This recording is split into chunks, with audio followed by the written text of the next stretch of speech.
I'm not who I am because I was born this way. I learned how to, like, you learn, you realize that when you watch people, they've got these certain things. There's every one of those people that have done well in life have suffered the pain of rejection.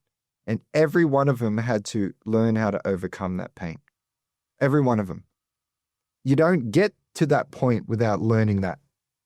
It's just not how life works, So deprive people of the comfort, it forces them to work hard to get comfortable again.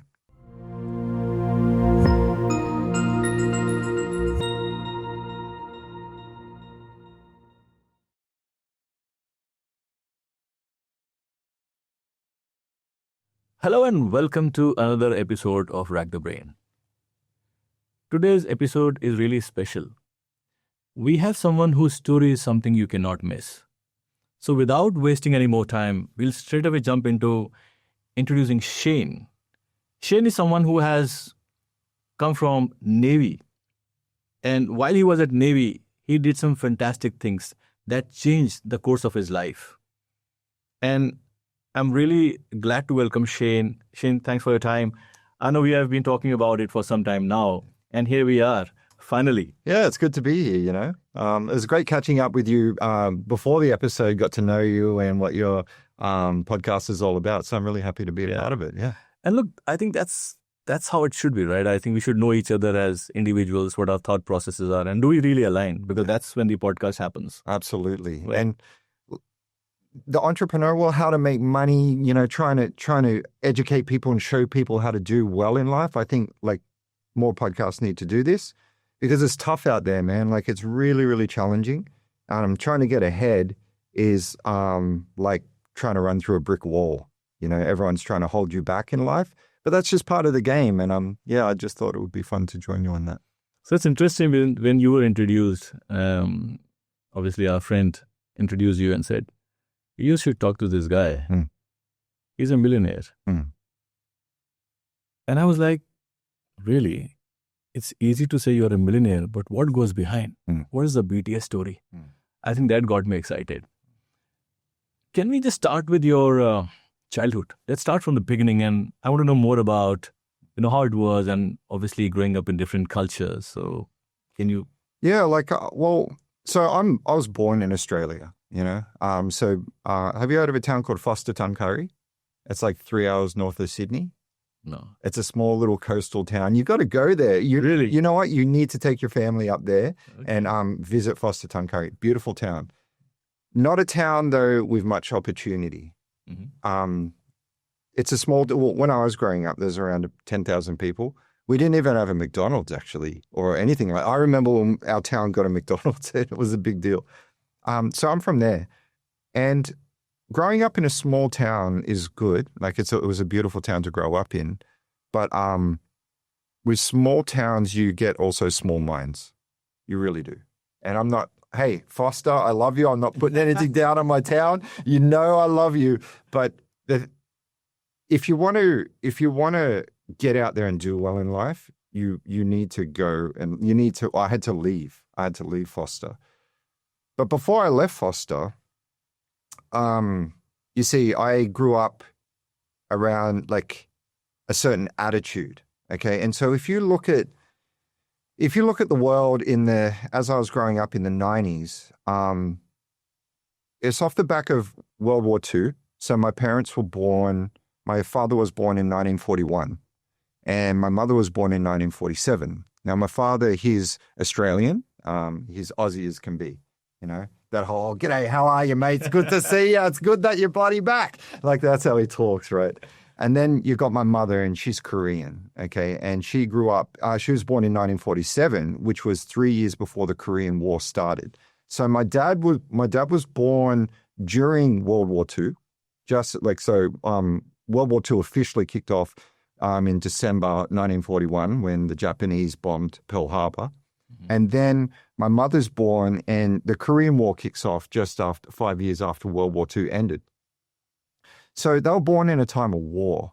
What's really interesting about our part of the world is a lot of Australians were actually killed in the Asian Pacific area. So a lot of relatives were killed by a lot of Australian relatives at the time. They when they went and fought in those wars, they were killed by Asian people. Now, Interesting. yes, it's because now you got my mother who's now 6 because the Korean War ended in 1953. And so she's 6 years old by the time that war ends. You're going to get traumatized by it. You don't know what's going on in a war. You don't understand. You're just a kid. You're going to get traumatized by that. And all she wanted to do was leave Korea, you know? So my father, when he moved to Korea for work, he met my mother there. He used to be a dredger. So I used to pull out like sand from the ocean and make land. He met my mother over there. They got married and they moved to Australia. Then I came along. I have 2 older brothers and I'm the youngest of 3. And so my brothers came along and I came along and I didn't even know I was half Asian. Now, if you see pictures of me when I'm a little kid, I look really, really Asian, like really like full Korean. You would think I'm just a Korean little, and I was a little fat Korean kid too, by the way. You would think that this is just an Asian little kid. When you're a kid though, you don't know you're Asian. You don't even know about race. Yeah. You get to school and you don't look like the rest of the kids. Okay. That's all right. That wasn't a problem. But they recognize that you look different. And you know what kids are like. Kids can be cruel. So the name calling started, okay? And I was getting called these names like Gook, Nip, Chink. And I'm like, what are these names? What are they? I didn't even know what they were. I get home and my parents start teaching me, oh, these are derogatory terms for Asians. Mm-hmm. Do you know what? None of those words hurt until I found out that they were derogatory terms. Isn't that weird? Where like there was no association with the word, so there's no pain, and then all of a sudden, the pain kicked in when I realized the kids were being mean.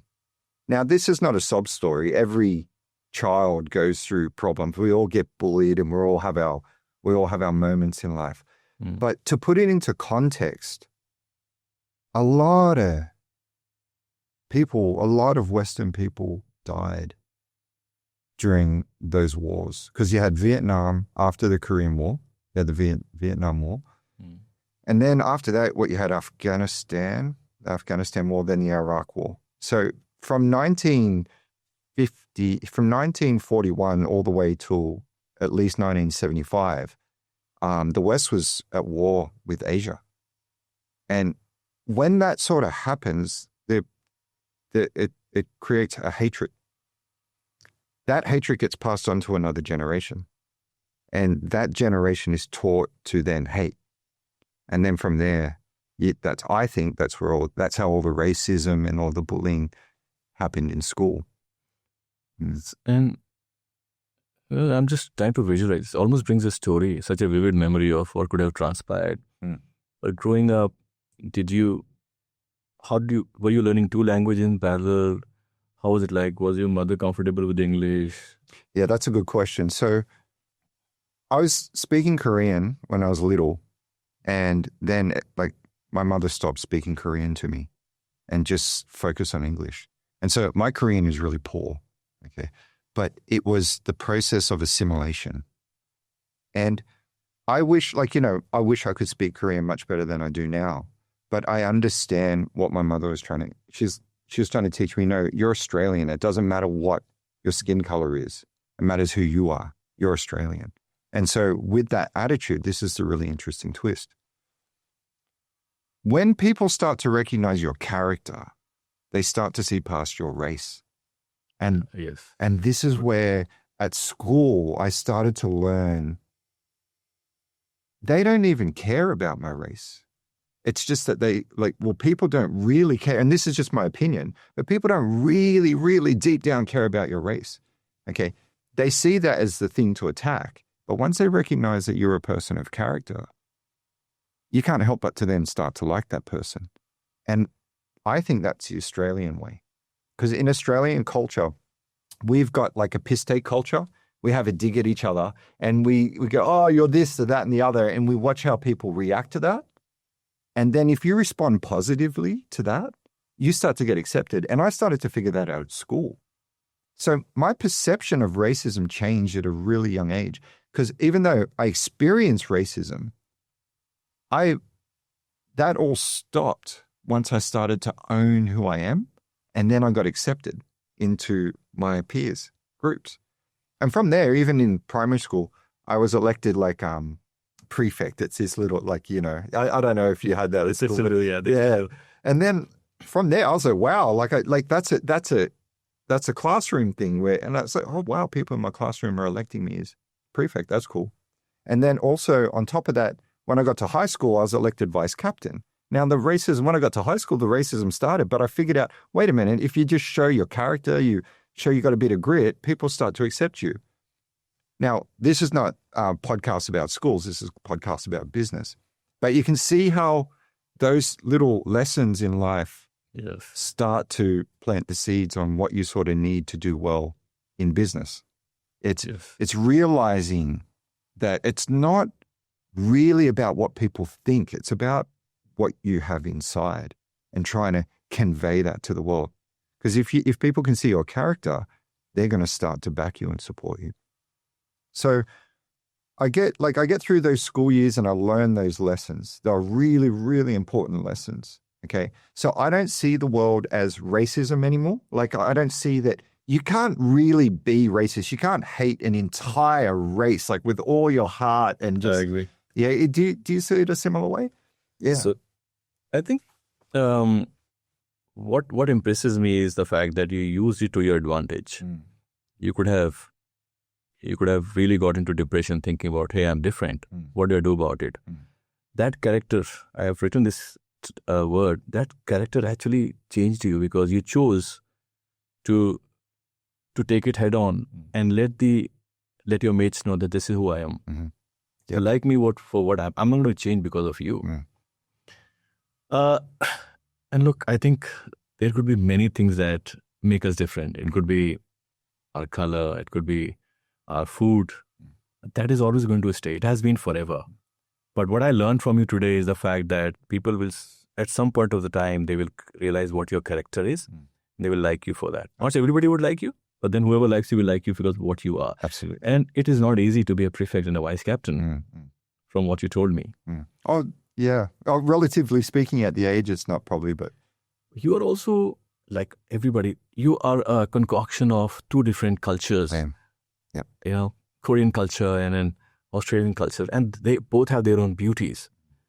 Would you like to talk a little bit about what was the impact and on you coming from two different set of parents? Yeah, well, it's like walking into one world and then walking out of that world into another world. Like, so when I was, because I was taught both Western and Eastern values. And if you look at Western culture, the power of individualism, my rights, I have individual rights. I represent, it's all about me and my ambition and my goals and my journey, what I'm trying to achieve. You got that coming in just from my environment and from on my father's side. You know, he's like, live your life the way you need to live it, be who you need to be. Then you've got this other philosophy coming in saying you have a duty to your family. You need to look after your family just like your family looks after you. Now that's a big thing in Eastern culture. Okay, so I've got these two points of view coming at me, and not only just that. Like, I would walk into my home, I would walk into a friend's house and we'd have mashed potatoes, rissoles, and steamed veggies for dinner. You walk into my house. Oh, and the weird thing is you could leave your shoes on. Well, I used to be able to walk into my friend's home and you could leave your shoes on.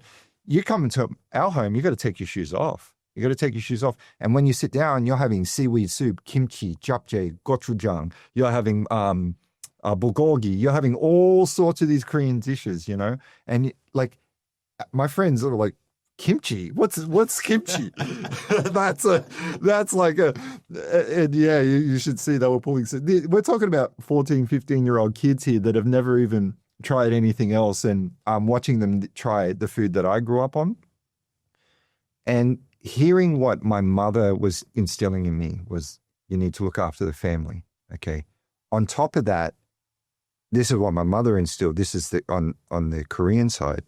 She instilled in me that you need to learn about money. You need to make money and learn about it. Now, my father taught me how to work. So my parents owned a fruit shop. If you go to Foster Tonkawa, there's a place called Perry's Fruit Shop. Okay. Yeah. So if you ever go there, you can say, oh yeah, I interviewed Shane. So my parents still own the land there, but they sold the business, but it's still called Perry's Fruit Shop. Nice. Yeah. It's the only fruit shop in Tonkawa, so you'll see it when you go there. But my father taught me how to work. So they owned their own business. So I got an experience about being a business owner. My parents didn't work for anyone. So that was always in my mind that I should own my own business. So I think that's really important. It is. Yeah, that's very hugely influential on your upbringing. Now, my father would whoop my ass if I was late to work. I'd get my ass whooped. He's very strict in that sense. He's old school, but that ass whooping is good for you. Like, I didn't take it as, oh, you're abusing me. No, you're teaching me. Okay. And that's going to help when I get into the Navy later on. I'll explain that later on. Yeah. And so then, but my mother, so as I worked, they also paid me. They also, they said, look, you've given up your time, so in return you get money. Do you know, you're a little kid, you're still in primary school, you're already blending the concept of time and money together. Yes. You're starting to realize they're the same thing. I give up this much time, and in return, I get this much money. I remember when my mother gave me a coin, and she goes, see this coin? Always save some of it. It was just $1 coin. She said, just save some of it. Spend the rest, but save some. And I go, okay. And so I'm like, she goes, what do you want to spend it on? I was like, cheesecake. We owned a fruit and veggie business, but there's a bakery next door. That bakery is still there, by the way. And they made the best cheesecake. So I went next door and I handed over, I asked the shopkeeper, my mother taught me all this. She walked me into the shop, said, ask what you want ask for the cheesecake. She said, give the coin over. I handed over the coin. And I got a cheesecake in return and with some change. And this is a long time ago. This is in the late 80s. So a dollar went further. You're talking as if it just happened yesterday. Yeah. Well, $1 actually could get you a nice piece of cheesecake back then. Yeah. And so I got the cheesecake. I got the thing that I wanted, right?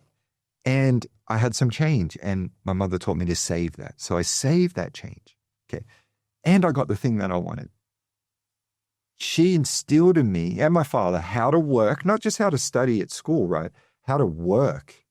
A lot of people know how to study. They can write the hell out how to study.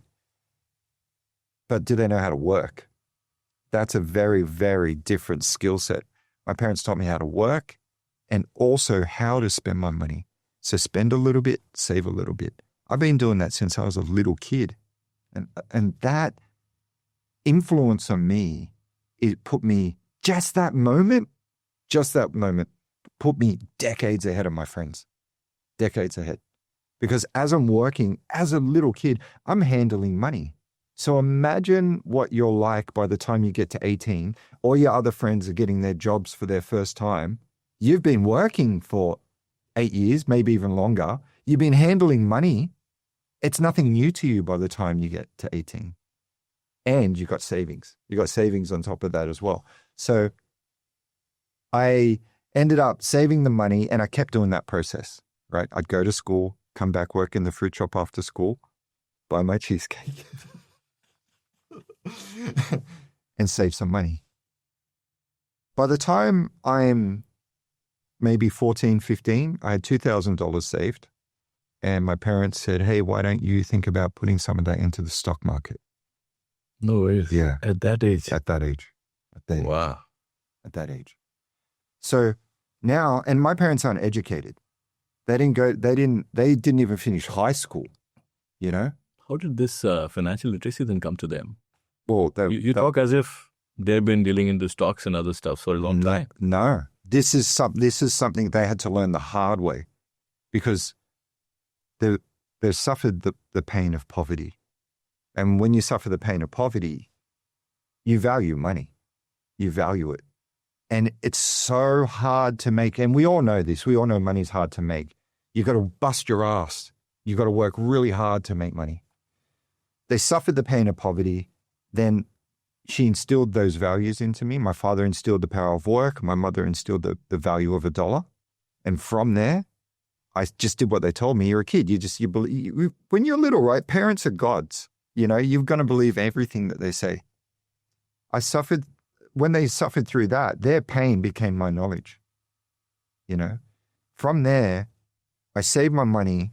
My parents suggested the stock market to me. They knew nothing about the stock market. Nothing. Like they didn't know. When I say nothing, they knew at least how to buy the stocks. You go to a broker, but they didn't know how to value a company. They didn't know what a good stock or a bad stock was. I'm not old enough to hold my own brokerage account. So my parents go with me. They help me set up a brokerage account. I'm a teenager. I put my life savings, $2,000, into the stock market. Okay. My first ever stocks that I ever bought in my life were Bankwest shares. They're still listed today, and TAB. Okay. Recommended by our stockbroker, So I bought those, and then I just forgot about them. I kept working, I kept saving, and I forgot about the shares. Like, I not forgot, but you know what I mean. I imagine they weren't there because that was the money I couldn't touch. And that's one critical lesson when it comes to getting wealthy. If you're going to spend more than you earn, how are you ever going to have money to invest? So by the time I graduate high school, I wasn't ready for uni. Like I was like, no, I'm not. I don't want to go to uni. I want to travel. I wish I could say I joined the Navy for some patriotic sense of duty. And I was like, yes, I love this country so much. I can't wait to join the Navy. I wish it was that. I just wanted to travel. So I joined the Navy and I get in and I'm really, really skinny. I was a real skinny kid. So I got accepted in May 2001. I got accepted in. And they said, look, passed all your tests, you've done it, you're healthy, you're fit enough, that's all good. Just, we need you to put on some weight. And I go, how much weight? They go, try and put on 10 kilos. 10 kilos. I was that skinny. Okay, all right, how long do I have? And they go, the next intake for you is November 2001. So I go, okay. So I decide so now in between May and November, I'm like, well, I'm going to just have fun and eat a lot and put on some. Yeah. Try and get fat so I get into the Navy. So you know what I went and did? Bought a plane ticket, and me and my best friend, he lived across the street from me. I said, hey man, let's go to New York. He goes, yeah, let's do it. So guess what? We bought a plane ticket and we flew over to New York in August 2001. August 2001. With your own money or your parents' money? No. My parents are going to pay. No, I have to pay. My whole life I've had to pay my own way. They taught me how to make it. So I had to, no way were they giving it to me. No way. And that's a good thing, by the way, So I'm in New York and we were meant to be there for about a month, having a great time. Okay. Just traveling. My first real time, like I've been to Korea like multiple times as a kid. But this is my first time, like, in America. Like, I don't know if you ever, like, when you were young. Yeah. The US of A. Yeah, the US of A. Like, I'm like, wow. Like, in New York City, I'm from Foster Tuncary, where I was born, there wasn't even a McDonald's, but, And now I'm in the Big Smoke, and I couldn't believe it. And we're staying in Brooklyn Heights, New York. Brooklyn Heights, which is in Brooklyn, the borough of Brooklyn. We did all the touristy stuff. And then one day, so we're staying in one bedroom apartment. My brother lived, we were visiting my brother. And we're staying in a one bedroom apartment. And my friend would take turns at sleeping on the floor, on the mattress on the floor, on the lounge. It was my turn to sleep on the floor this particular morning. And so I'm asleep on the floor. And my brother's already gone to work. So he worked for L'Oreal in Manhattan, Okay. He's 10 years older than me. So he was more, I was 19. He was 29 at the time. And then like I heard this, like the floor just started to shake a little bit and it woke me up. And I didn't think much of it. And then not long after, my brother calls me. I go, hey man, what's going on? What's up? He goes, hey Shane, a plane just flew into the World Trade Center. Oh, yes. Yeah. And you felt it. I felt the vibration on the floor, but I didn't think, New York's noisy. There's always stuff going on in New York. I didn't think much of it. Now, one is, as soon as I heard him say that, I'm thinking a small plane. I'm not thinking a passenger plane. And I also thought, what's the World Trade Center? Because I'm 19 years old. I don't know about a World Trade Center. Like, I don't know about these UN international organizations, which I know about now, but I'm like, what's the World Trade Center? He goes, the Twin Towers. I knew what the Twin Towers were. And so by this time, my friend, he's awake. My childhood friend, I've known him since I was 5 years old. And he's awake. And I'm relaying the message. As I'm on the phone, guess what I felt? The ground shake again. The floor shake again. We looked out of the apartment window and there's all these people running towards the East River. It's the East River. It's in between Brooklyn and Manhattan. They're all running towards it. There's a promenade there in Brooklyn. And I said, bro, I got to go. So I hung up the phone. My friend and I, we grabbed the camera. It was just a film camera back then, no digital. And then we ran down to the promenade and the World Trade Center was burning. We're standing there, 19 years old, me and my friend, looking at the World Trade Center. Got perfect view of it, perfect view. Just imagine you're at Kirribilli and you're looking at the Opera House from Kirribilli. It was basically that view, perfect view. It was Tuesday morning, beautiful day.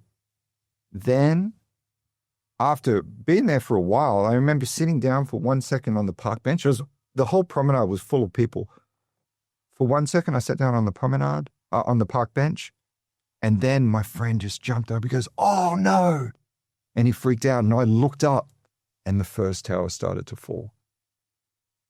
I saw, me and my friend, my childhood friend, we saw the first tower that fell, we saw that fall down with our own eyes. We saw that fall down. I'm 19 years old. What a moment. All these people just died in front of our eyes. Unbelievable. A man brought a radio down. That's when we found out the world was under attack because we didn't know what was going on. We didn't know this was terrorism yet. We didn't know that. So this man brings down a radio and we hear about the Pittsburgh flight. We hear about the Pentagon. And that's when we found out that America's under attack.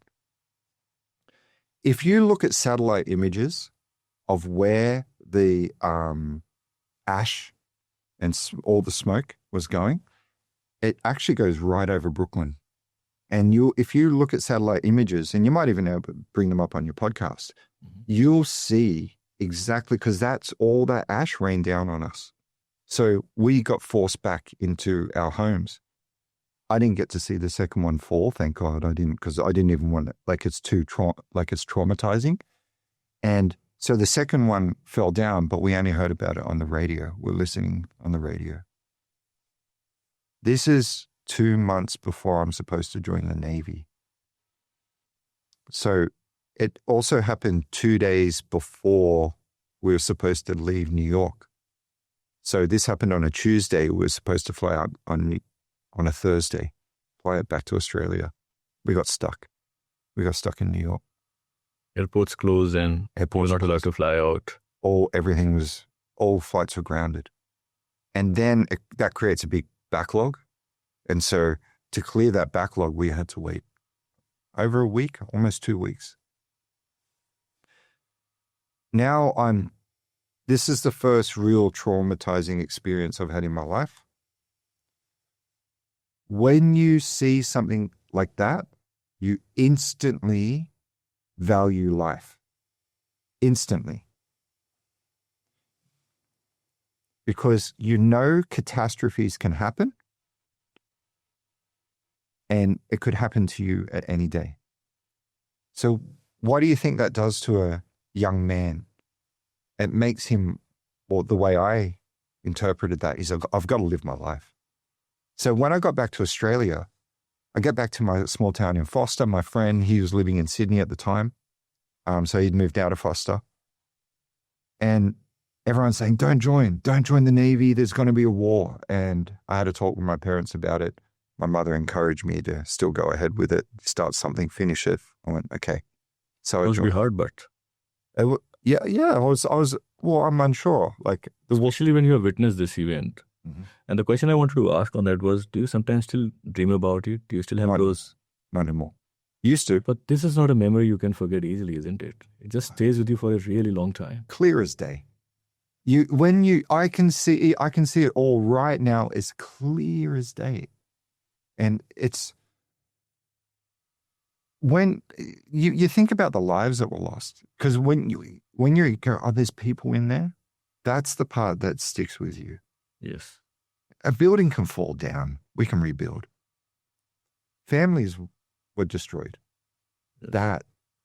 So and let's not forget about what it's like for the parent, like even my parents and my friends' parents. They're in Australia trying to get us home. These two 19-year-old kids that were supposed to go out and have a good time. And now they're stuck in New York in the world's worst terrorist attack in US history. So that then,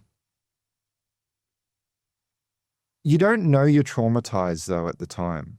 You don't know that. You've experienced a really, like when they're going through trauma, they're not going, oh, I'm getting traumatized right now.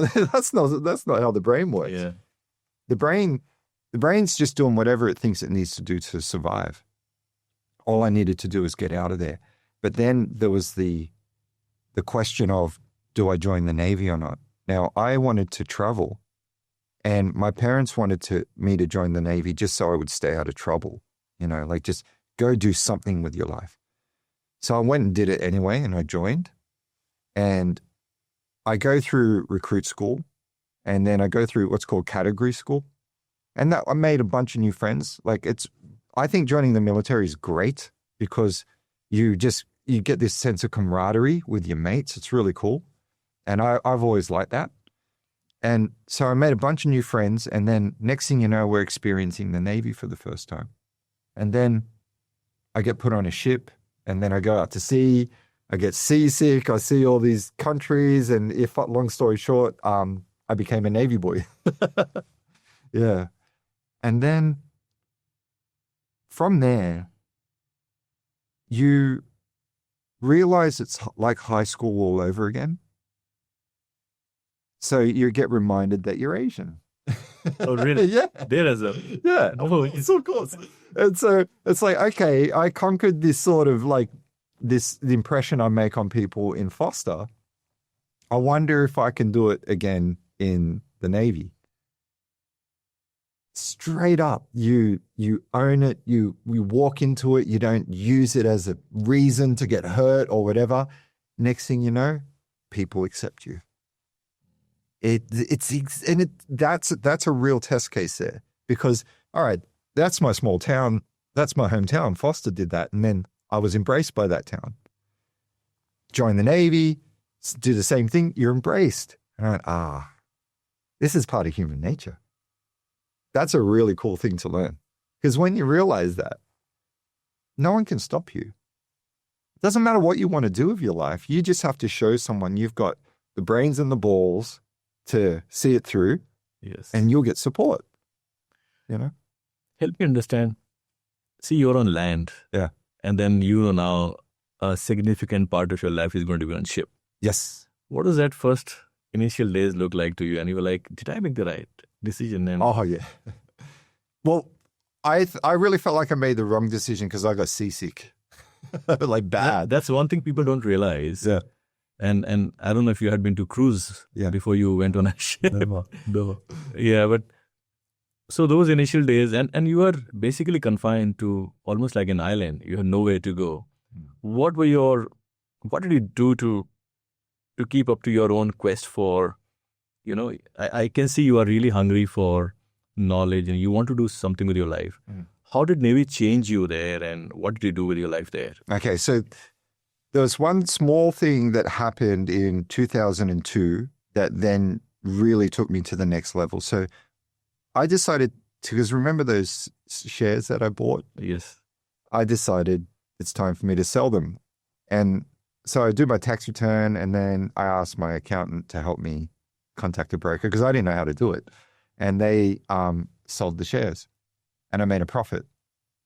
Do you know how much that changes you? When you have to bust your ass to make money and then you put money in, it goes up in value and you did nothing, that changes something in a human. Well, for me, that really, I was like, okay, investing is the way to go. Finance is the way to go. And you were in Navy that time? I was in the Navy when I sold it. Yeah. So I hadn't been to sea yet.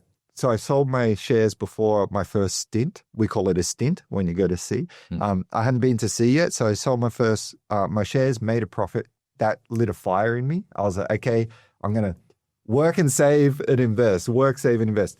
But I needed to, that was luck because I bought shares. I didn't want to do it by luck. I wanted to make money with skill. So that's when I went, I need to read. That's when I started reading all the books I could on finance, anything I could get my hands on. And the benefit of being in the Navy at sea is there's nothing to do. So, because our deployments would be like for 6 months. You either go for a 3 or a 6 month deployment. You're at sea for half the year.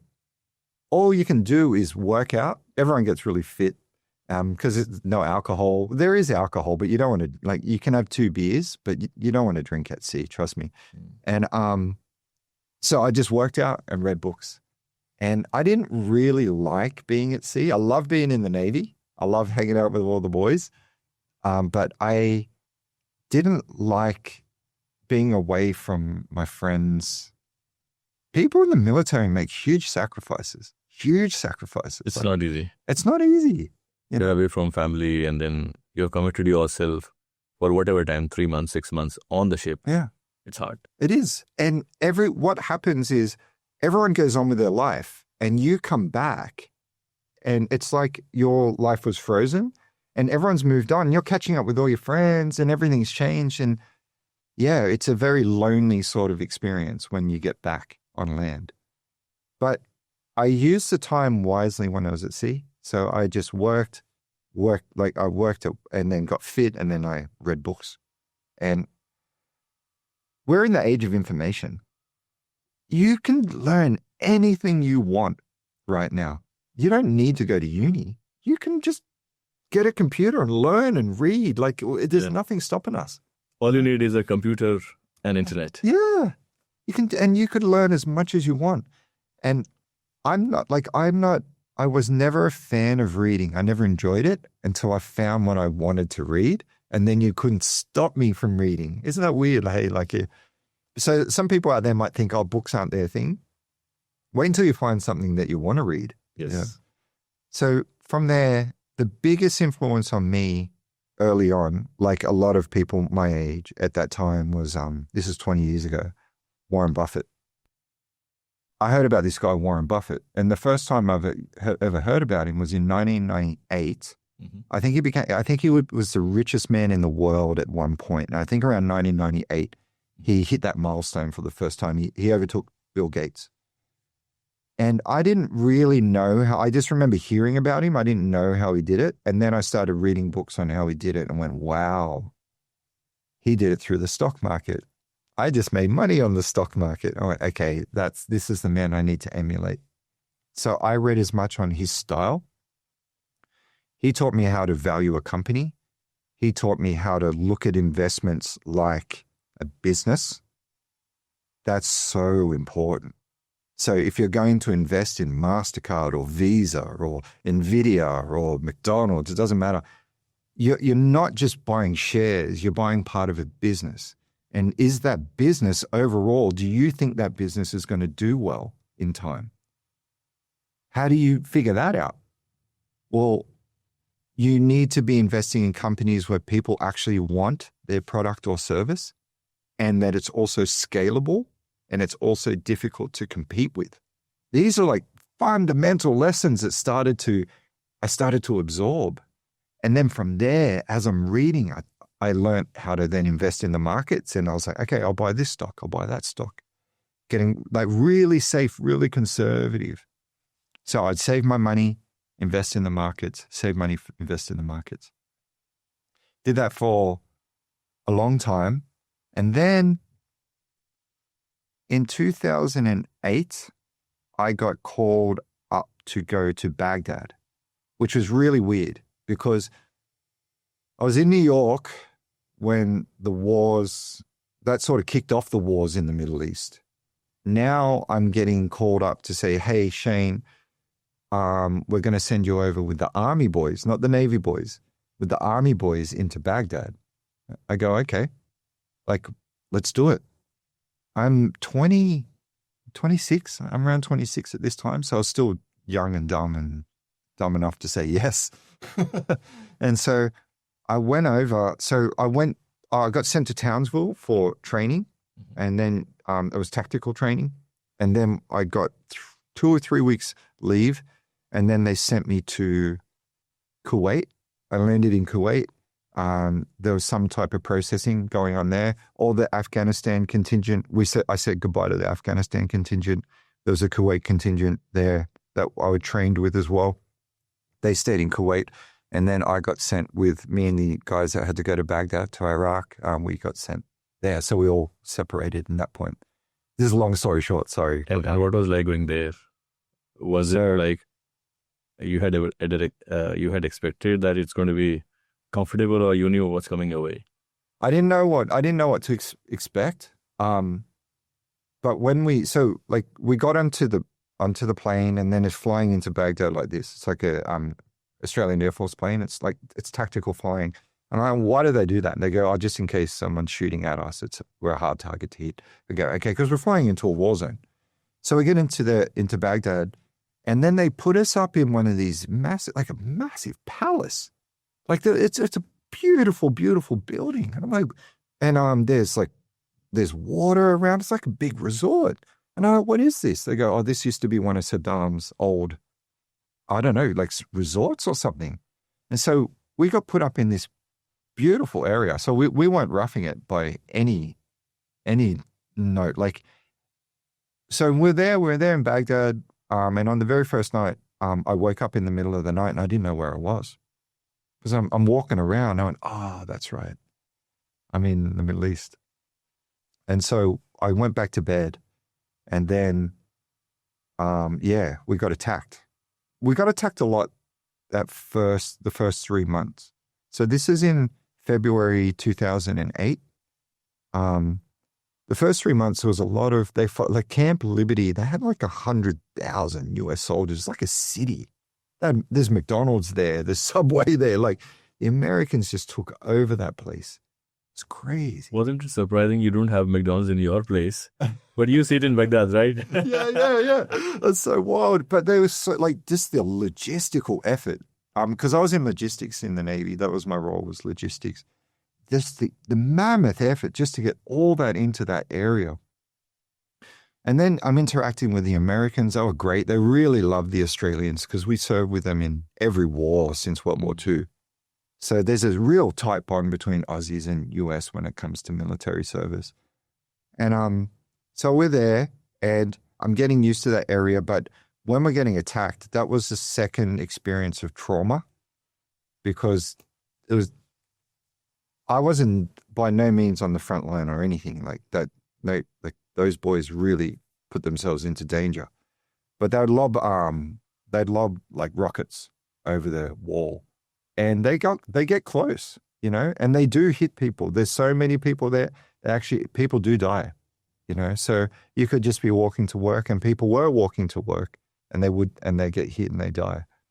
So it's very sad, and it's very traumatizing. But you don't have time to process that trauma either. But guess what I'm also doing in that time? I'm reading books. I'm getting fit. Again, I'm getting fit and reading books.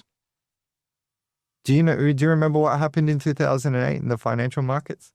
Yes. Yeah. GFC. GFC. So Do you know the story of the GFC and the cause of all that?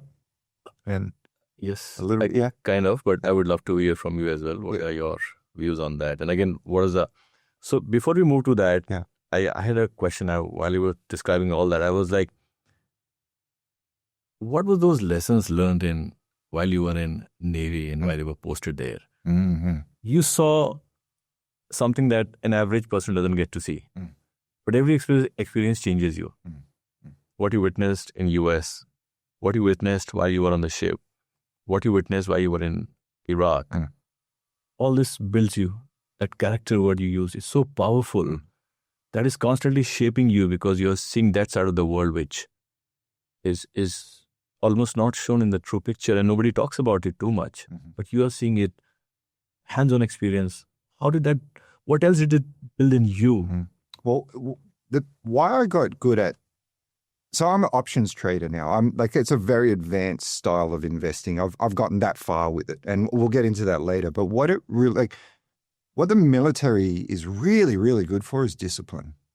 Discipline. Like, you cannot be late for work. You must be clean shaven. You must have your room tidy. Everything must be on point. They teach you exactly how to do it. And you must do it that way. You get taught how to follow orders. Discipline matters. Discipline matters. Now, I never had a problem with that in the military because my parents, my father was quite strict. Yeah. So was my mother. So I sort of breezed through that a little easier, but they sharpened me. Like, the military, they're masters at it. Because think about it, right? The military is trying to train you on how to sacrifice your life willingly in a war zone. How many organizations can convince a person to do that? Not many. They're masters at that, and they're very, very good at it. But in order to be useful in a high-pressure situation, they need to train you over and over and over again, so you're not then unsure of what you need to do when the time comes. And there's no plan B. Oh, there's lots of plans. Yeah, yeah. There's so many plans. There's plan B, C, D, where like they're really well thought out. And every training session, like we have a brief, we do the exercise and a debrief. Brief, exercise, debrief, and we must improve every time. Now, think about these skills you're learning, like, and how important they are to business and investing. Because it doesn't matter how smart you are. You can have an IQ of 150. If you've got no experience in business, you're not going to build it just like that. And you have to make mistakes. You've got to fumble your way through it. So I'm getting regimented into this sort of mindset. I'm not realizing that this mindset is conducive with business yet. I haven't realized that yet when I'm in the military, but it really is. Now, you don't need to be in the military to have that mindset at all. You can have a plan of attack, execute, and then see where you went wrong. And then in your next plan of attack, whether it's in business or investing, you can do the same thing. Develop your plan, execute, debrief, see where you went wrong. And if you can do that with a group of people, even better, because then you can give each other feedback. So these are the lessons. This is all the military taught me that. It's really, really powerful lessons. Did it make you emotionally very strong? Yes. Not just physically. 100%. And one of the lessons I'm also thinking about is it also taught you the ability to work under extreme pressure. Mm-hmm. Yep. That is not something you do every day. No, but pressure is nothing. Like, I'm good under pressure. Like, I get better under pressure. Like, if you want me to do a job well for you, you put a lot of pressure on me, you watch what I can produce. Because it's so comfortable. It's so normal for me, So military is constantly putting that pressure on you, constantly. And even my business partners now, my core business partners, they're all ex-military. We just know each other. Like, we didn't meet in the military, but we know what we're made out of. Yeah. It feels great to be around them because we just know, because we know how we've all been trained, I was just catching up with them yesterday, just after knockoff, And we're talking about, how we can't stand people that try to explain themselves. If you make a mistake, don't explain it. Not in our world. Don't explain yourself. Don't do that. It's done. Mistake is done. It's just own it. Tell us how you're going to do it better next time. Exactly. Don't go, it's because of this and these things happen. Don't ever do that. Because the people that you're working with, they're smart. They know why it went wrong. And if they don't know why, they'll ask you. But if you're trying to save your ass by giving an excuse, all it's going to do is make you look bad. We all agree. That's just a military thing though. So, but yeah, so these skills that I'm refining, I'm getting sharpened and taught in the military, because they're teaching me how to be. Now, not everybody turns out like thriving in the military. It's not like that. Sometimes they've got to kick people out. For me, it was the perfect environment. I'm so glad I didn't go to uni straight after school. I'm so happy I went to uni after I made my money in the military and in the markets, because that gave me a whole other perspective. Like when I got to uni and I was watching how all these other people were doing it, I was like, no, this is not teamwork. Did you feel you were a misfit in a uni? Sorry? Did you ever feel you were a misfit in the uni? No, I started to take charge of the students. You still went ahead with your leadership skills. Absolutely, I can't help it. It's so like, because remember, like if anyone can remember a lesson about today, it's if you show anyone your truth, like your character, doesn't matter about your skin color, your gender, your sexual preference, if you're rich or if you're poor, they'll be able to see that and they'll respect you for that.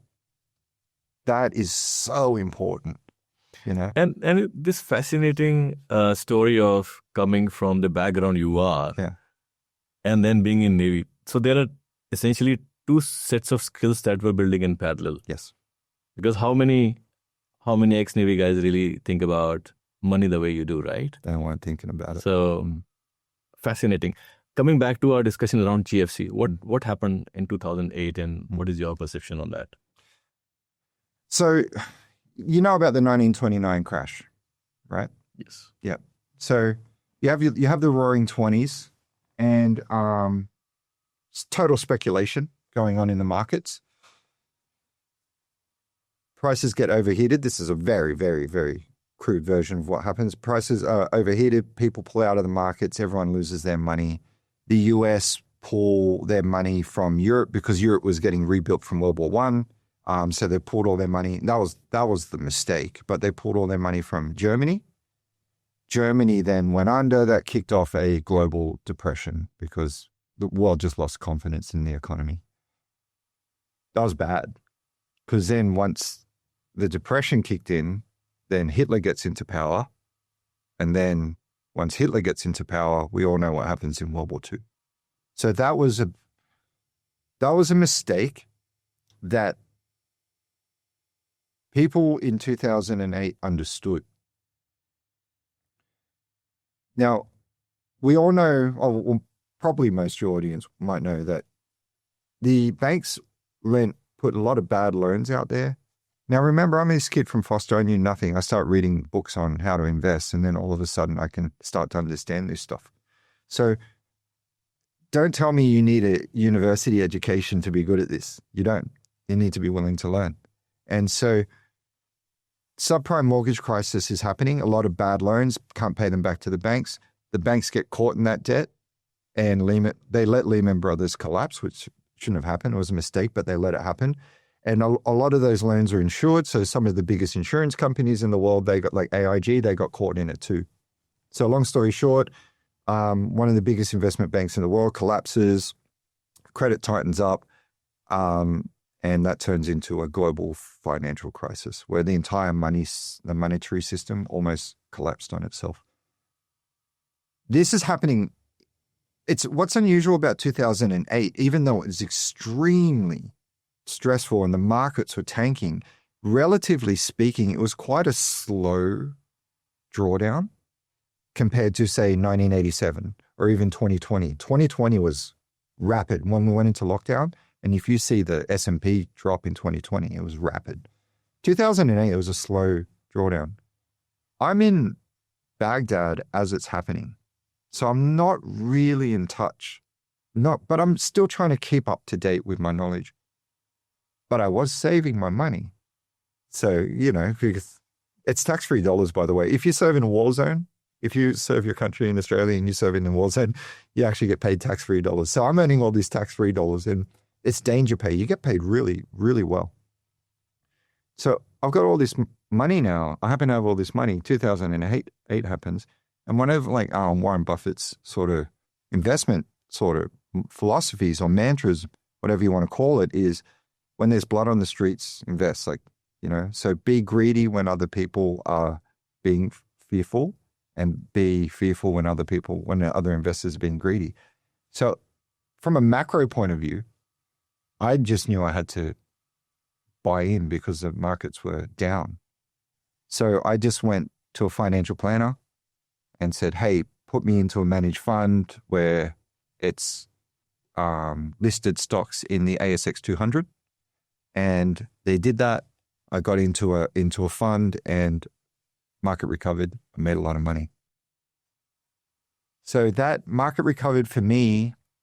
I got in, I can't remember, it was late 2008, but it recovered in March 2009. I remember that because my portfolio was here, then it went up to here. And that's when I realized I don't need to work for a long time. So I'm 20. That's a bold statement. Yeah. All right. So I'm like 26, 27. I'm 27. Oh, I don't need to work. So I put my discharge in. I was like, I don't need to. This is all from just starting saving my money and working in a fruit shop to then learning how to invest. These cycles, these crashes happen all the time. There's this thing called the economic cycle, which I'm sure you know about. They occur all the time. Happened in 1987, 2001, 2008, and then 2020. And so if you are if you're really patient, you can just wait for that to happen. And if you've got some savings, buy in when it's low, and then you're buying stocks when they're cheap. So 2009 comes along. It's a 12-month waiting. So when you put your discharge in, you have to wait 12 months. So I'm waiting around for 12 months doing nothing. I'm reading books still. And were you on ship or you were still in Baghdad? So I get back from Baghdad in August 2008. Okay. Yeah.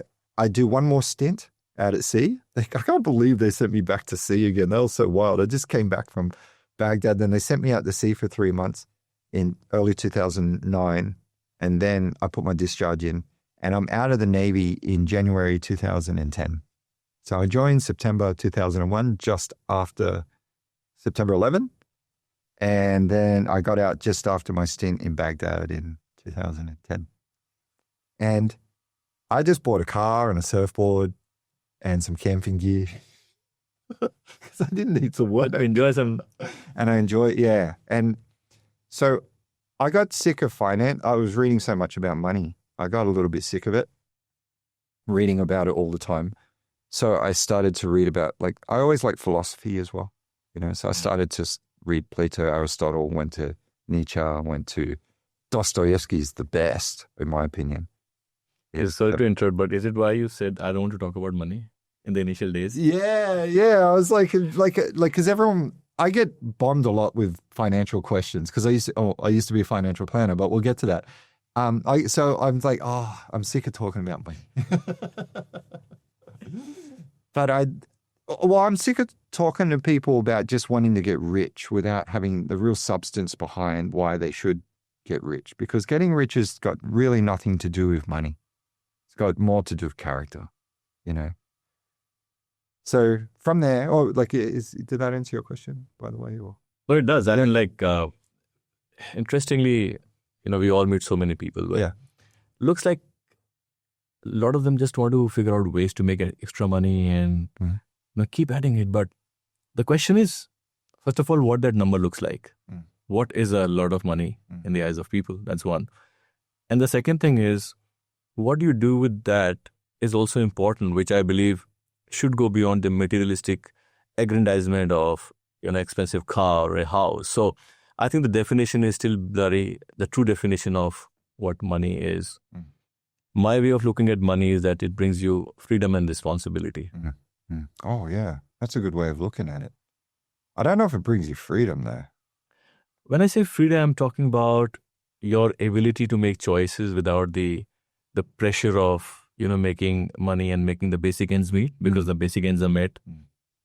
But also think about people I know, some of those successful people who made exits. When I talk to them, they say, with money, what I'm doing is now I'm investing in learning, in coaching, in mentoring, or creating solutions that can help a larger audience. So again, the definition of freedom is different for people. For me, it is more around what you can do with it and develop something which can solve a problem without worrying about, hey, where is my salary coming in after? Because we are all under debt, right? So the other point was when I talked about responsibilities, and I think we did talk about, I want to know more about your perspective as well. But the responsibility is not just an individual making money. It's about what you do with that. Are you creating an ecosystem of bringing like-minded people together and coming up with something that can benefit the society? There are people who are doing it. In fact, there are people who are doing it even without money, because that purpose is very important.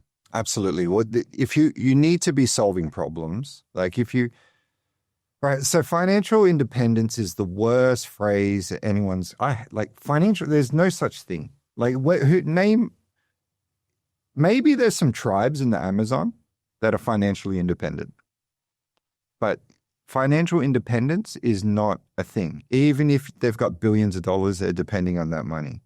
They're depending on it. And so when people say, I have financial freedom, it's like, well, the reality is you've got more responsibility than ever. Because what do you think happens when you get money? Do you think it's like, oh, now I get to hoard it away in my little corner and it's my little sack of gold? And no, like you have responsibilities to society to give back, because just because you made the money doesn't mean it was you. Like you're part of an economy that was built by so many generations of people for thousands of years. And you're receiving the fruits of all these laws and these structures and these inventions. So there's all these things that we need to use in order to make that money. And if those people didn't invent those things before you came along, how are you going to make that money? Exactly. So we don't get to make all that money and then just say, that's my money, I'm not going to do anything with it. Because what happens is people go, no, you've got to give back. That's part of being a human being, is giving back. So you're going to start to feel pressure. People are going to go, hey, you've got money, you should loan me this, or you should do this, blah, blah, blah. And in a way, even though like you might not want to give it to that particular individual, in a way you're obliged to help because you're in a position where you can help. And a lot of people, when they say, oh, I want to get rich, so they can spend it on themselves. Why? Like that's not a very healthy way to make it in life. So, and I actually learned this the hard way, because I remember there was 1 month where I made $200,000 in 1 month. 1 month. In 1 month. I was like at my peak of making good money. Like this was we were making good money at this time. And I was depressed because I was like, what's the point of life? Like I'm 35 years old at the time and I'm making way more than I need. And I'm like, what's the point of life? Why, like, what do I do now? Am I just waiting to die? The money's coming in. So I don't really, because I have a company we've skipped a lot of chapters, but by the time I was making that money, I had a company, I had people working for me, I had international deals. What am I doing? Am I just waiting to die? That's what I really felt like. So if people ever said to me, money can buy you happiness, I'm like, no way. No way. Money can reduce stress, but that's not I can't walk down to the happiness store and say, oh, give me 3 bags of happiness. You can't do that. If you're purpose in life is just to make money, you watch how depressed you'll become when you get it and you've got no purpose. I have a story to share on that. But before that, I want to ask you, when did you make your first million? Yeah, I was around. So it happened when 2017. 2017. What was your age that time? So I got bought out by an investment bank in the UK. So I ended up setting up a finance business. And I got bought out by an investment bank in the UK, and I couldn't believe it because I'm flying over to the UK. It's a public company, and it's a small cap public company. It wasn't a big one. And really, really wealthy backers. Like the backers of that investment bank, they're billionaires. And I couldn't believe I was sitting there with them. I'm this kid from Foster. And I was like, what am I doing? Because I built this company that was worth buying. And I'm like, I'm doing this deal. I totally butchered the deal. But it was my first time.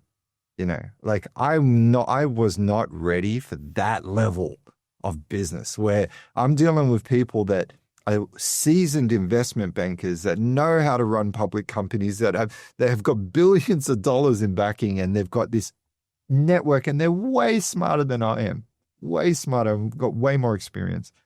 And so, yeah, but I was going to do it because I wanted the experience. And yeah, it was it was a hard lesson learned, but I was always going to do that deal, you know, because I wanted to see what it was like to do an international deal.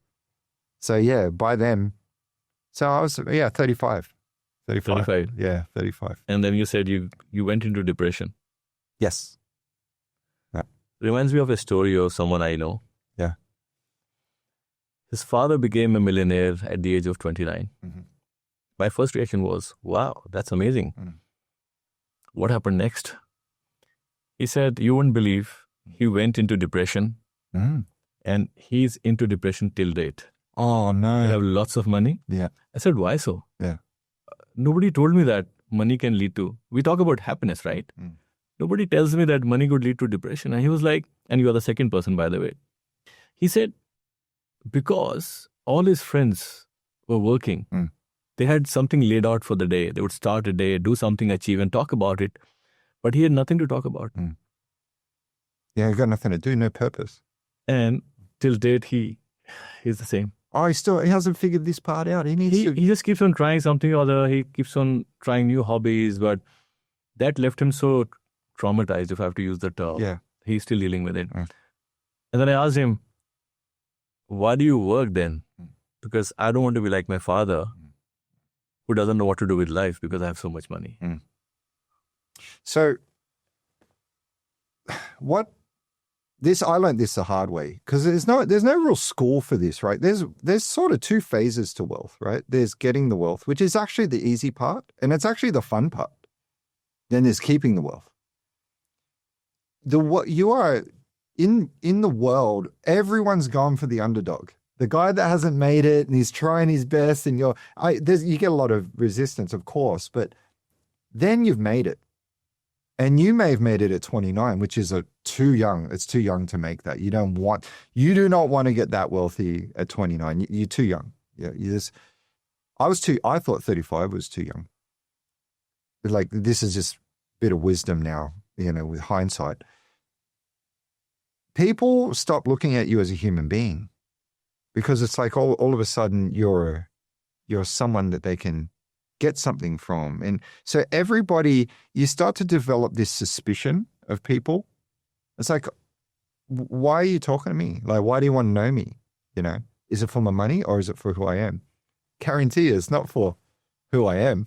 I agree. Yeah. And so imagine, so me at 35, I had enough of a constitution in place to sort of wear that, because even your friends that you grow up with change on you. Because you're a mirror to them. You're in a way, you're a mirror to their. You're not meaning to make it look like this, but in a way, in comparison, they look like a bit of a failure, which is not the case. But someone that's doing better than you makes you feel that way.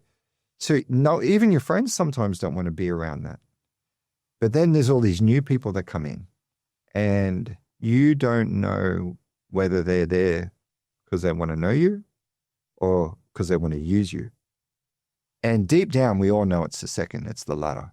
They want to use you because that's just human nature. That's what comes with the territory. So when people go, oh, I want to be rich. I can't wait to be rich. Okay, well, everything else becomes fake after that.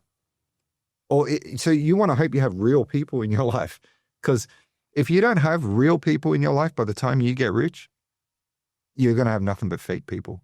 That's just what's what comes with it. I remember talking to one of the guests, and he said I should not use the term gift, but what comes with you being visible as a rich person is you lose friends, but you make some more who are not your true friends. Yeah, 100%. And the dilemma of being financially so good is that there's this struggle of knowing who is the real person, who really wants to know about or maybe learn from me. Yeah. So that's another side of human beings that people don't talk about, don't want to listen about, but they still want to make money. There really needs to be courses on this, on how to be rich. Like, it's like we should set up a class where it's like, okay, you're going to make it. Well, probably not, but if you do, this is what you need to know. Yes. Because everything changes, everything, even your own family, everything changes once you get to a certain level and you have access to certain things. And if you're too young, it sucks. It really sucks. And it can lead you into a deep depression because you have no purpose. Because I think this is what most men like, is we like a challenge. We like to, men are pack animals. We're pack animals, okay?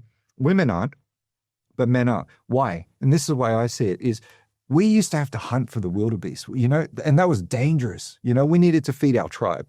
And so we needed to take our spear and kill that wildebeest. It might charge at us. And so we need to work as a team because that creature is so much more powerful than us.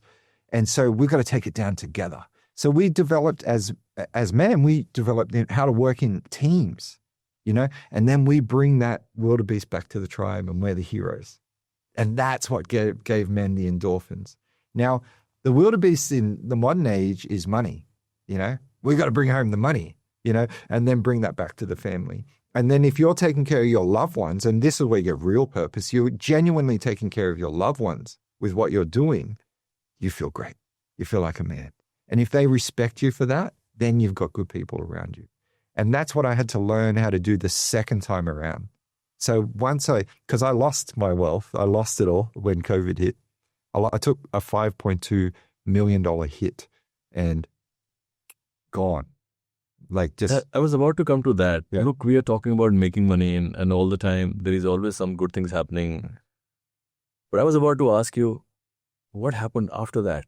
There are failures as well in this journey. Absolutely. Because money has a cycle to it. Yeah. Someday you are making it and someday you are losing it. What is your story of losing the money? Well, the mistake I made, and my first round of doing it, the big reason why I ended up doing well is not because of my skill. It's just because the economy was good. We just came out of the global financial crisis. We had years and years of growth because the world had just suffered a massive financial setback. And so from there was years of growth. And so I didn't know that I needed to manage my risk because catastrophes do happen. Now, I should have known this because I've been investing in the markets. I know about the economic cycles. But when I started to get into actual business, I didn't take that into consideration. So I was just growth at all costs. Just grow, grow, grow. And it's expensive to grow. You might be making more profits, but it's eating up your cash flow because you've got to outlay the money so you can grow and then you get the return. So it's growth at all costs.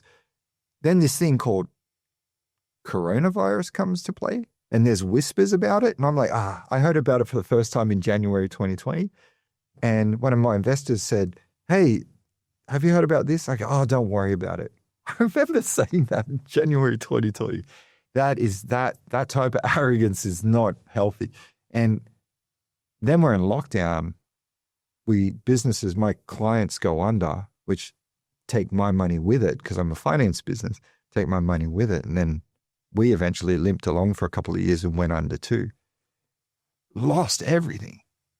And I put my life savings into this. I reinvest my money into, and everyone goes, oh, don't invest your own money into your own ventures. I have to, because I need to have skin in the game. If I don't have skin in the game, I'm not going to care as much, but I had all my skin in there. And so I took a massive hit.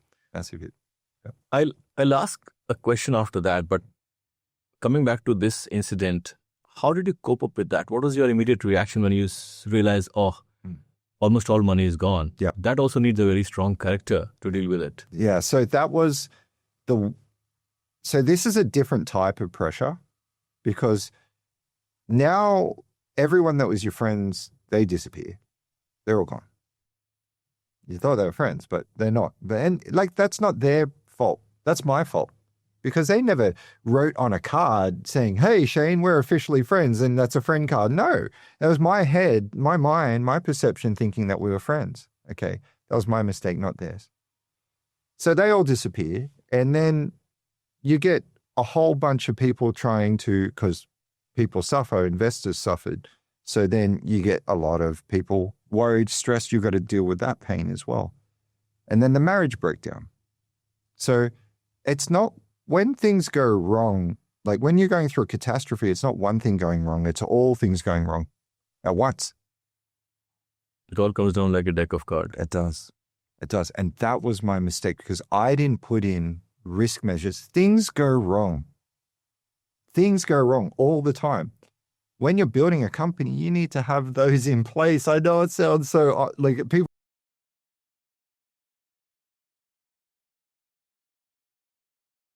I haven't had a boss since I was 28, so I'm young. I'm figuring all this out by myself, like reading books and learning along the way. There was no one to tell me that. I should have known. Yes, I know now, but there's no one to tell me that. So when that happened and I didn't put those risk measures in place, it was growth at all costs. Now, much better now at building businesses because of that. But how did I handle it emotionally? It's funny because I started up a podcast with a mutual colleague of ours, and it's all about breath work. Breath work saved my life. Breath work saved my life. Now, I didn't know that I needed breath work, but I was down really bad. I had to move out of my place. I had a beautiful home. I had to move out and downsize. But when I went under and I started to go through this breathwork treatment, I went to the depths of my psychology and I found the initial wounds that hurt me when I was young. And one of them was the 9/11. And I worked through all that. And I actually found that I was carrying those traumas for so many years. That in a weird way was giving me all that drive. Because remember when I said, wow, it changes your perspective on life when you see such tragedy happen. Yeah. That gave me the drive to do well. What exactly is breathwork? Breathwork, so there's a professional that I went to, and I went to her for many years. I got really lucky. And she's based in the North Shore, the lower North Shore. And she's a psychologist, but she focuses on healing through breathing. So she laid me down, and then I started breathing very heavily until I was almost asleep. And then from there, I went to the depths of my subconscious, and then I faced my demons. And it's a very, very tough process of healing. You've got to confront the pain. And then from there, I confronted the pain, and then I was able to rebuild who I am now. So, Shane, a lot of people who go through this would have broken by this time. They would have given up. So breathwork was one, but what was how did you pull yourself back, and what did you decide then? Yeah. So the thing I realized was, to get me out of this problem was the solution to get me out of this problem was the same as my ambition. I wanted to make $1 million. And I went, hey, like, to solve this problem, I just need to become a millionaire again. Once I was like, well, I did that once. I can do that again. And now doing it again, but finding the right people, like, because I wasn't very good at discerning who I should partner with. And I started partnering with the money hungry crew, all the other people that wanted to make money. I've now learned how to partner with people that want to build things. They look at business in a different way. They look at business in a way hey, it's not this thing that makes you rich. What a business is it's something that solves a problem.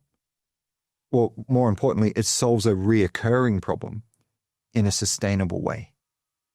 That's so important to understand, because if you know how to, like, if you ever want to start a business, ask yourself, what problem is it that you want to solve? Then the next question is, that problem that I want to solve, is it reoccurring? Because if it's not reoccurring, it's not a business. You solve it once, you can't get paid again. It needs to be something that reoccurs. It doesn't have to happen to the same person, but it needs to happen ongoing. So it needs to be a reoccurring problem that you must solve in a sustainable way. If it's not sustainable, you'll go broke. Yeah. And when I say sustainable, it needs to be profitable. So efficiency matters. Now, when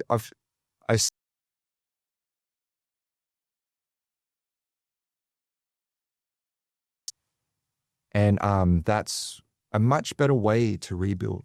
Because it's not about me. It's not about me making money. It's not about me making all this. Now what we do is we care about you. We care about the client. We care about other people.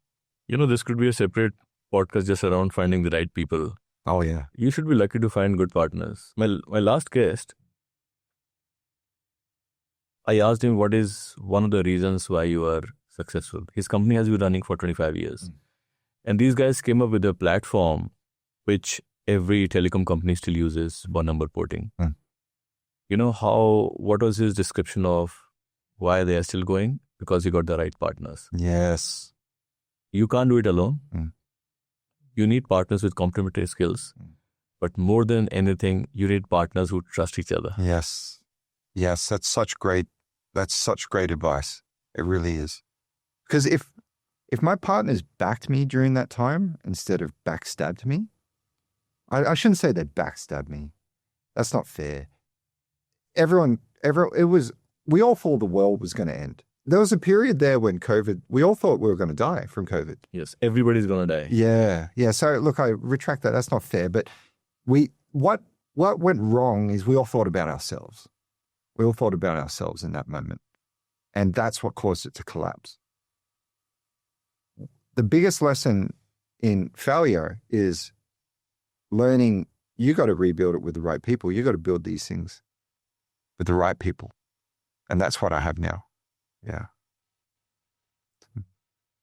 Well, then what happened? How did you bounce back? In the real terms, did you again go back to options or? Oh, yeah. We haven't even talked about options trading. So I'm still like, there's two things that I love now. I love investing in markets and I also love business. I love business. I love meeting people that are interested in business. So there are two things I must do with my life. I must be investing in markets and I must be building a business. So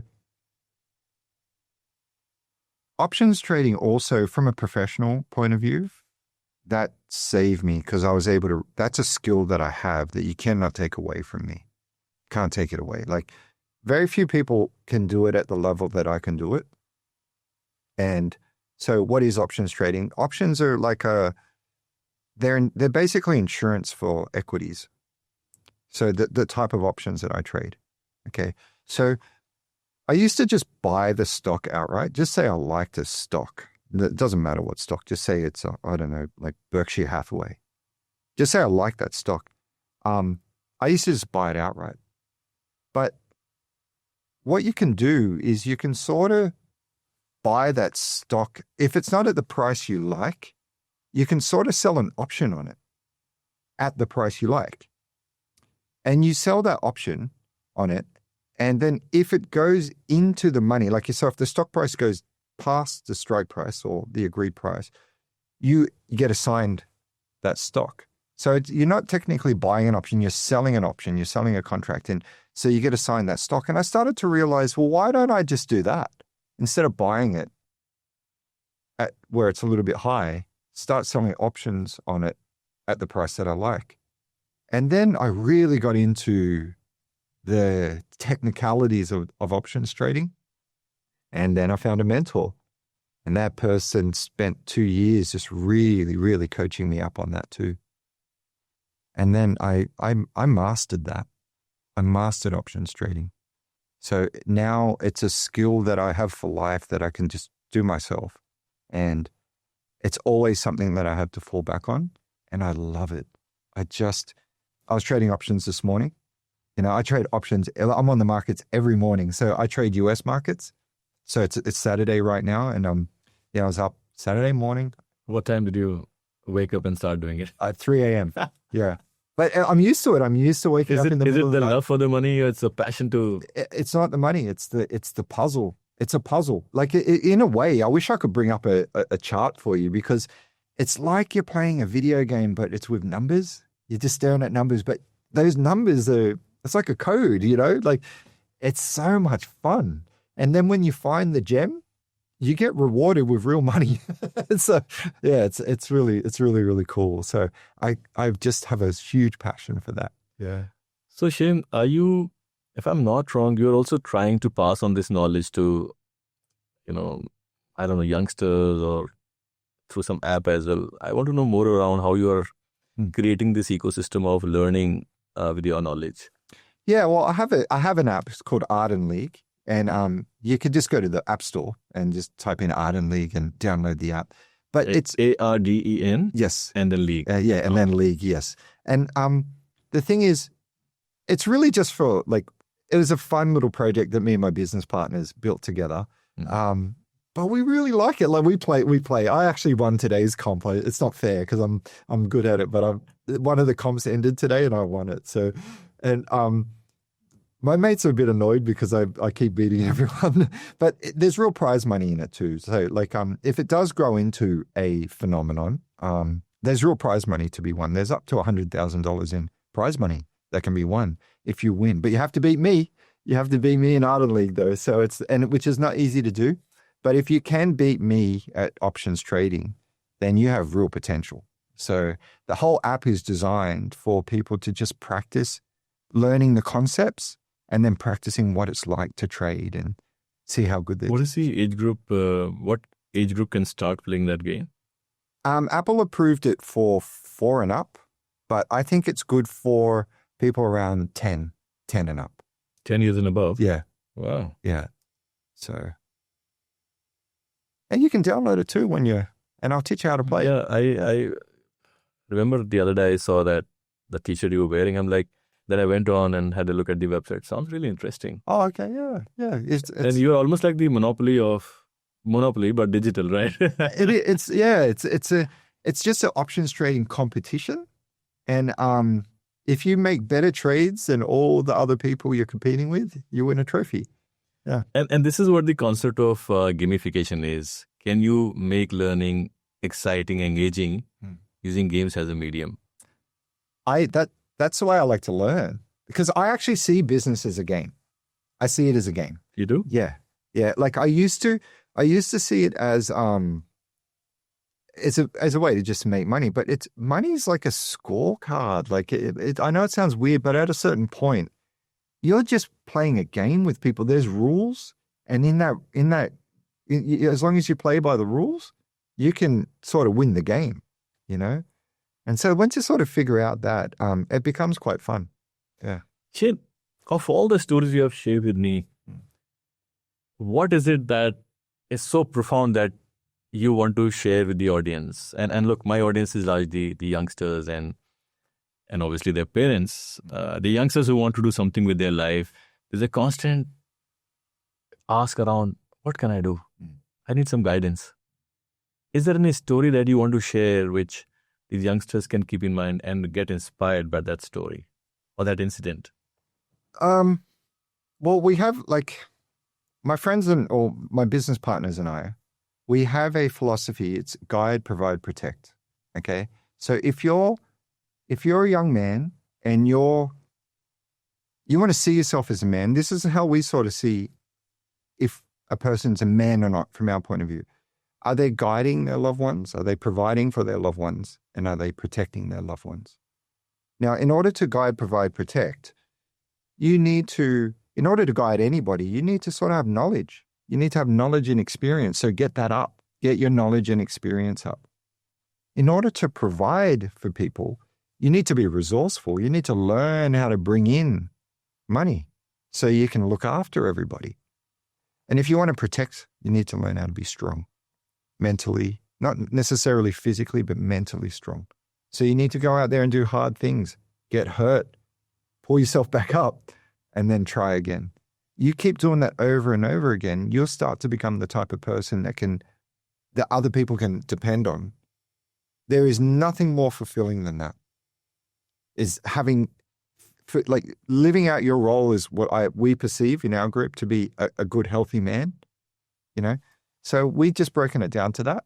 And so we might look at someone and go, oh, it's great. You're guiding people, you're providing for people, but you're not the type of person that's going to protect them when things go wrong. You need to strengthen that part up, And so we help guide a lot of the people that work in our organization. I'm mentoring a young man at the moment. He's 23 years old. I'm teaching him how to trade options. He's doing really, really well.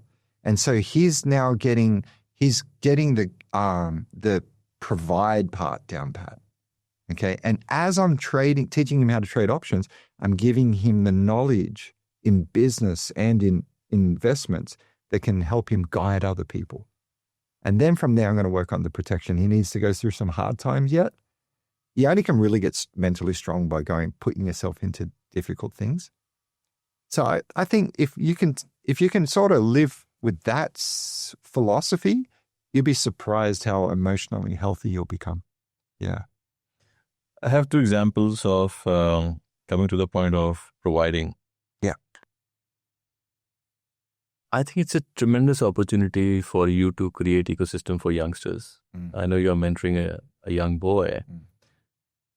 Maybe Ardently could be a great segue to youngsters start experimenting and then knowing more around options, because the financial literacy should not only be limited to the finance students.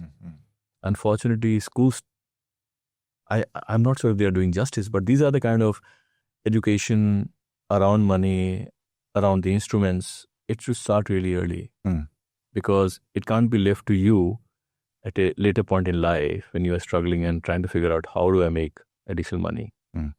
So that is a great opportunity in my view, especially in the age of AI. And I'll come to that a little bit after this. The second thing you talked about being strong. My view on this is one of the opportunities to become really mentally and physically strong is playing sports, especially team sports. So I was interviewing the director of a prominent club, Sydney Cricket Club, a few weeks back. And he said, what do you need in the real life? You need teamwork. You need ability to perform under pressure, decision-making under pressure, and then you need to be physically fit. What else prepares you for those essential elements, the non-negotiable elements in life? You need to pick up what prepares you for future. In your case, obviously, family background. You talked about money at an early age. You want money at an early age. You knew how to, the value of time and the money. And then Navy obviously shaped you, made you strong, found you great mates. You learned a lot out there. If you start putting all this together, you realize that these are the elements that should start really early on. And we spend so much time in schools. There's an opportunity. Yeah. If they don't do it, then people like you and I are going to keep finding the solution because there is a problem and we can address it. Well, I actually think it's even everyone my age, it's our responsibility to impart this on to the next generation. Like, if you're not doing this, we don't need schools to do this. We don't need governments to solve people's problems. We can solve them. It's like, hey, go out there and mentor people, like go and show the next generation how it's done. Now, it's going to be a little bit different for them, but guide them. If you've got knowledge, that's why like my options trading skills aren't a secret. If you want to come and learn it, like download the app and message me on the app. You can contact me directly and ask me, hey, what do you think I should do in this trade? I'll tell you what to do. We should impart this knowledge onto people because that's what we've done for thousands and thousands of years. Why hoard it, you know? So I just think if we all take the responsibility, like our generation and onwards, take the responsibility to guide the next generation into the future so they can be successful, things are going to be okay. Yeah. And do you agree that with the way AI is becoming so powerful, people may not have the luxury of getting into a comfortable long-term jobs? This is huge speculation and opinion, but I think what governments are going to be forced to do is universal basic income. There's just not going to be enough work out there. There's not. But we need to work. But the government's going to provide bare minimum for us.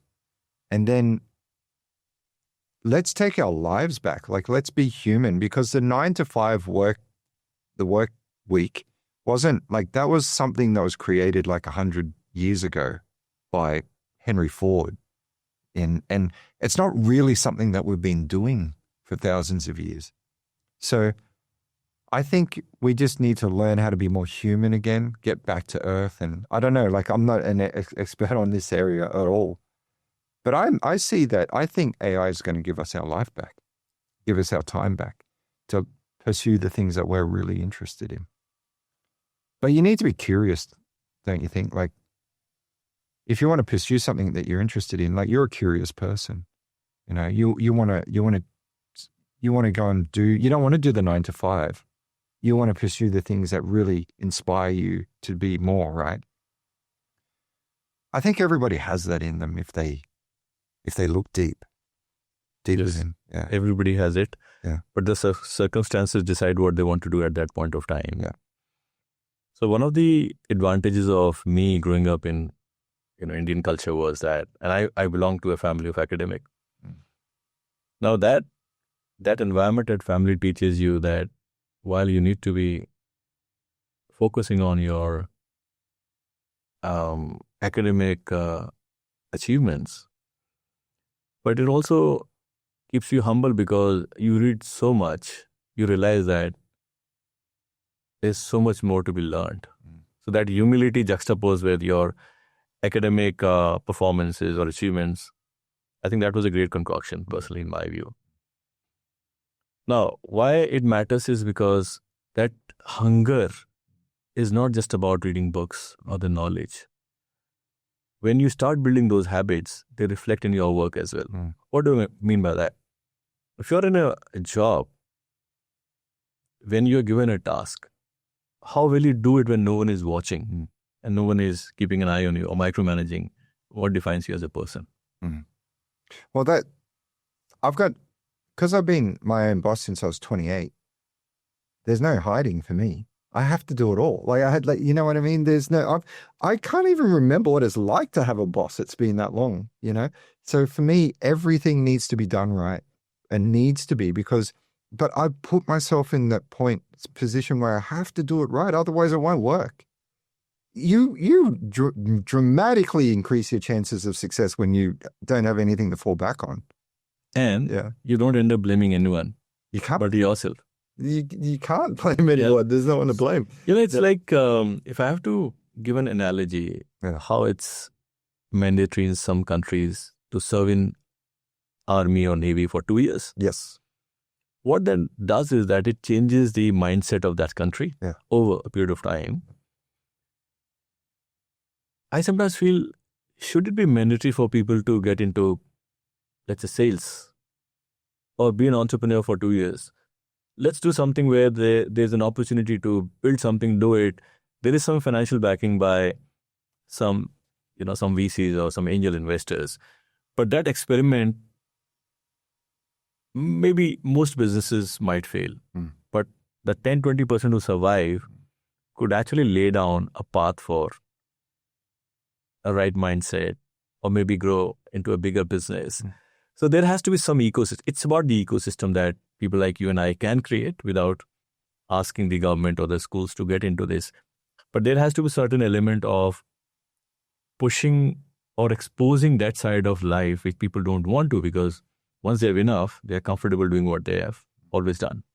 Comfort's a killer. Comfort is a killer. Yeah, I can't stand it. And the thing is, attaining the knowledge is pretty easy.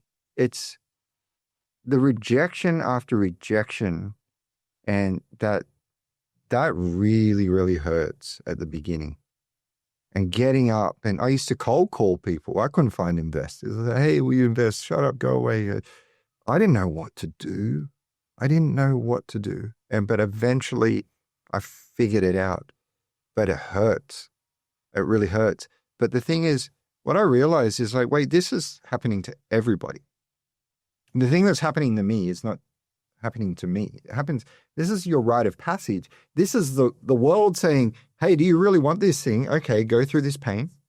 Are you able to survive that pain? Good. Well, then here's an opportunity for you. You know, like if you can learn, like I was talking to a guy and he's scared to ask out a woman, you know, a young man. And I was like, are you going to ask out? He said, no. I was like, come on, man, just ask her out. Ask her out. So no, I'm scared of rejection. I go, who cares? You're going to get rejected, but you won't die. You're going to get rejected a lot in life. But the rejection's not the matter, is the problem. What's the problem? Is being hurt. When you get hurt all the time, that starts to toughen you up. Because I like to tell people, what's the definition of growth? Because we don't even know what growth looks like. Okay, I'm going to give it to you. This is the coolest way to see growth. All growth is the shortening of time it takes to get over something. Beautiful. That's all it is. So if it took you 3 months to get over that thing, and now it takes you 2 months to get over it, that pain, or whatever it is, you've just grown. Now, you can actually get that pain down to a day. Go, that hurt. That rejection really hurt me. But tomorrow I'm going to try again. That is, how can you stop a person like that? You can't. You can't. So everybody has that in them. Because you wouldn't be human if you didn't. It's part of our makeup as human beings. It's just sometimes we're too comfortable to be tested at that point. And also part of it is because today people are relatively well-to-do than they were in the past. Yeah. And then the luxury of car, connectivity, when the kids go out of the house, they straight away jump into the car, and that hustle and the grind is somewhere lost in the transit unless you are exposed to it or the circumstances bring you to that position. Now, because that comfort is built at an early age, it is so hard to change habits later on. It is. Yeah. So the way I like to think about it is deprivation. Deprivation? Yeah, kick them out of home. See, I had to be out of home at a certain time, at a certain point. Like that, my parents were like, you will be out at this age. Is it more Australian? That's Australian, yeah. But that's not the case anymore. And I understand times are different. But I'm not who I am because I was born this way. I learned how to, you learn. You realize that when you watch people, they've got these certain things. There's every one of those people that have done well in life have suffered the pain of rejection. And every one of them had to learn how to overcome that pain. Every one of them. You don't get to that point without learning that. It's just not how life works, So deprive people of the comfort, it forces them to work hard to get comfortable again. That's just my popcorn philosophy here. Yeah, very good. Yeah. I think that is a really good learning. Deprivation. It's a really nice word. Yeah. Well, it depends how far you want to take it. Don't deprive them too much, I guess. But yeah. Shane, trust me, I can spend an entire day talking about, the wealth of knowledge you have. I have a feeling there might be some more podcasts coming up with you. Oh. Whether it's about money, it's about options, or it's about the philosophy of money. Obviously, I think we need to also talk about what happens after you have money. Mm-hmm. That would be a good debate for both of us. Mm. I would, first of all, thank you for finding time out for today's episode. I've learned a lot. You talked about some character, you talk about the importance of partners, the importance of being a man, what you are, and obviously how every experience shaped you as a person. And in between, keep on bringing that nuggets of, learning with the people you meet. What happens once you have made money? What does growth look like? There's so much for me to assimilate and absorb, and I've taken down my notes. I want to thank you, and I'm sure the audience would love this episode. I can't wait to have you in my next episode. Thanks a lot. And to the audience, if you like this, please comment on what else I couldn't cover with Shane. Shane has a wealth of knowledge, and he has seen so much in the world of finance and the money. Till the next episode, keep learning, keep reading, keep being curious. Thanks a lot for your time. See you in the next episode.